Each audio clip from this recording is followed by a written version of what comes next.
Item ಯಾವುದೇ ಇರಲಿ try ಮಾಡಿ ಆಚಿ ಚಿಕನ್ ಮಸಾಲಾ. ವಿಜಯನಗರದ ಸಾಮ್ರಾಜ್ಯದ ಗತ ವೈಭವ ಸಾರುವ ಹಂಪಿ ಉತ್ಸವ ಅತ್ಯಂತ ಸಂಭ್ರಮದಿಂದ ಆರಂಭವಾಗಿದೆ. ಹೊಸಪೇಟೆ ತಾಲೂಕಿನ ಹಂಪಿಯ ಎಂಪಿ ಪ್ರಕಾಶ್ ವೇದಿಕೆಯಲ್ಲಿ ಹಂಪಿ ಉತ್ಸವಕ್ಕೆ ಸಾಂಸ್ಕೃತಿಕ ಮೆರುಗಿನೊಂದಿಗೆ ಚಾಲನೆ ನೀಡಲಾಯಿತು.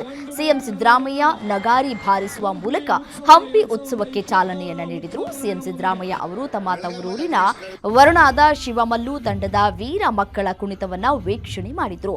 ಇದೇ ಸಂದರ್ಭದಲ್ಲಿ ಮಾತನಾಡಿದಂತಹ ಸಿಎಂ ಸಿದ್ದರಾಮಯ್ಯ ಸರ್ಕಾರ ಕಲೆ, ಸಾಹಿತ್ಯ, ಸಾಂಸ್ಕೃತಿಕ ಚಟುವಟಿಕೆಗಳಿಗೆ ಪ್ರೋತ್ಸಾಹವನ್ನು ನೀಡ್ತಾ ಇದೆ. ಹಂಪಿ ಉತ್ಸವ, ಕಿತ್ತೂರು ಉತ್ಸವ ಸೇರಿ ಎಲ್ಲಾ ಉತ್ಸವ ನಡೆಯೋದಕ್ಕೆ ಅನುದಾನವನ್ನು ನೀಡಲಾಗ್ತಾ ಇದೆ. ಸಮಾಜದಲ್ಲಿ ಜಾತಿ ವ್ಯವಸ್ಥೆ ತೊಲಗಬೇಕು ಅಂತಂದ್ರೆ 3 ದಿನಗಳ ಕಾಲ ವಿಶ್ವವಿಖ್ಯಾತ ಹಂಪಿ ಉತ್ಸವ ನಡೆಯಲಿದೆ. ಮೊದಲ ದಿನ ಅನೇಕ ಸಾಂಸ್ಕೃತಿಕ ಕಾರ್ಯಕ್ರಮಗಳು ಹಾಗೂ ರಸಮಂಜರಿ ಕಾರ್ಯಕ್ರಮಗಳು ನಡೆದವು. ಹ್ಯಾಟ್ರಿಕ್ ಹೀರೋ ಶಿವರಾಜ್ ಕುಮಾರ್ ಅವರು ಹಾಡು ಹಾಡಿ ಜನರನ್ನ ರಂಜಿಸಿದ್ರು. ಇನ್ನು ಡ್ರೋನ್ ಶೋದಲ್ಲಿ ಬಾನಂಗಳದಲ್ಲಿ ವಿಜಯನಗರ ಸಾಮ್ರಾಜ್ಯಗತ ವೈಭವವನ್ನು ಸಾರಲಾಯಿತು.